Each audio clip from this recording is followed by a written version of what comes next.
Hi வருமுன் காப்பதே சிறந்ததுன்னு சொல்லுவாங்க. அதனால் நம்ம எப்போவுமே கோழி குஞ்சுங்களுக்கு சீக்கு வர்றதுக்கு முன்னாடி நம்ம வந்து அதை பராமரிக்கிறது கரெக்டான விஷயம். அதுதான் விஷயம்.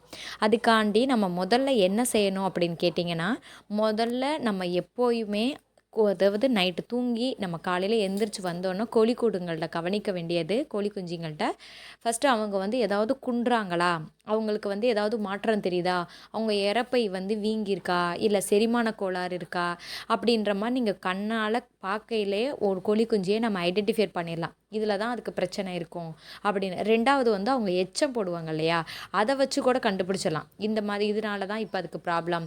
வெள்ளை கழிச்சல்னால் வெள்ளையாக போவாங்க. இதே அவங்களுக்கு வந்து இப்போ தீவனத்தை நம்ம வந்து இன்றைக்கி ஒரு தீவனம், நாளைக்கு ஒரு தீவனம் அப்படி நம்ம கொடுக்கையிலையுமே கோழி குஞ்சுங்களுக்கு இந்த மாதிரி பிரச்சனைகள்லாம் வர வாய்ப்பு இருக்குது. அதனால் இப்போ இன்றைக்கி நீங்கள் ஒரு கடையில் தீவனம் வாங்குறீங்கன்னா அதையே எப்பவும் ஃபாலோ பண்ணுங்கள். அப்புறம் என்னென்னு கேட்டிங்கன்னா, செகண்ட் வந்து இப்போ கோழி குஞ்சுங்க அடைஞ்சிருப்பாங்க இல்லையா, அந்த நைட் எப்போதுமே அவங்க நீங்கள் அடைச்சிட்ட நைட்டு காலையில் விடியையில் எப்போவுமே நாங்கள் சொல்கிறது அதை க்ளீனாக வச்சுக்கோங்க.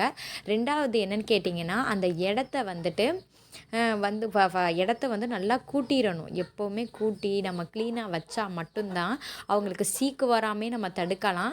ரெண்டாவது வந்து என்ன பண்ணலான்னா, பாம்பு பூச்சி இந்த மாதிரி விஷயங்கள்லாம் இருக்கும்ல, அதில் இருந்தும் நம்ம தடுத்துக்கலாம். அடுத்து இந்த எச்சம் இருக்கும்ல, இந்த எச்சத்தை நம்ம கண்டுங்களுக்கு அதை வந்து நம்ம உரமாகவும் பயன்படுத்திக்கலாம். ஆனால் முடிஞ்சளவு நம்ம வீட்டு பக்கத்தில் அதை வந்து நம்ம போடுறத தவிர்க்கணும். ஏன்னா அது வந்து நம்ம வீட்டில் சிறு குழந்தைகள் இருக்காங்க அப்படின்றாலும் அது வந்து நம்மளுக்கு பாதிப்பு தான் வரும். அதனால எப்போயுமே அது ரெண்டாவது மூணாவது ஸ்டெப்பு, கோழி படுக்கிற இடத்துல மோஸ்ட்லி வந்து நீங்கள் என்ன பண்ணுங்க அப்படின்னா, மணல் போட்டுக்கோங்க. மணல் வந்து கரெக்டான வெப்பநிலையை அவங்களுக்கு கொடுக்கும்.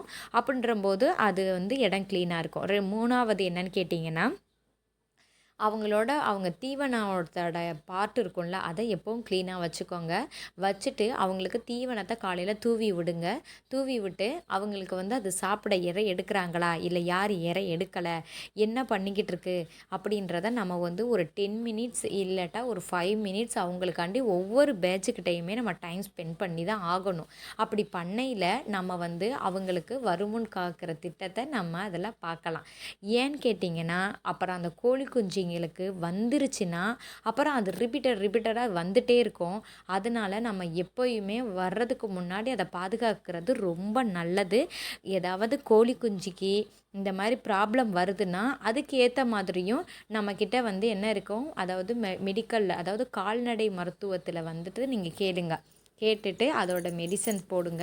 முடிஞ்சளவு நாங்கள் சொல்கிறது வந்துட்டு 4 மெடிசன்ஸ் வந்து நாங்கள் எப்போவுமே எங்கள் வீட்டில் வச்சுருப்போம். அது வந்து நான் இன்னொரு விளாகில் சொல்கிறேன். கண்டிப்பாக நான் அது வந்து உள்ள சொல்கிறேன். இது வந்து விளாக் என்னன்னு கேட்டிங்கன்னா, ஃபஸ்ட்டு அந்த இடத்த க்ளீனாக வச்சுக்கணும். ரெண்டாவது அவங்க சாப்பிட்ற இடமும் க்ளீனாக இருக்கணும்.